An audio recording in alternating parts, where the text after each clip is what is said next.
The ground shook as Goliath stomped forward. He was huge, taller than any man anyone had ever seen. His armor clanked with every step. His spear looked like a tree trunk. His voice, loud enough to shake bones. "Send someone to fight me," he roared. "If he wins, we will be your slaves. But if I win, you will be ours." The soldiers of Israel stood frozen. No one moved. No one even breathed. No one wanted to die. For 40 days, Goliath came out morning and evening, taunting them. King Saul, the leader of Israel, was supposed to be the strongest, but even he was afraid. Then came David, just a shepherd boy. He wasn't even a soldier. He was too young. His brothers were in the army, and his father had sent him with food for them. When David arrived at the battlefield, he heard Goliath shouting. He saw the fear in the soldiers' eyes. "Why is no one fighting him?" David asked. His eldest brother Eliab scowled.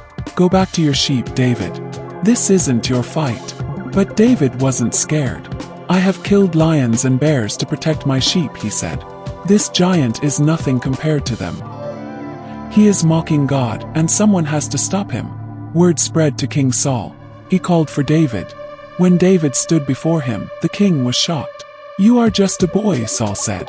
"I am stronger than I look," David said. "God saved me from wild animals.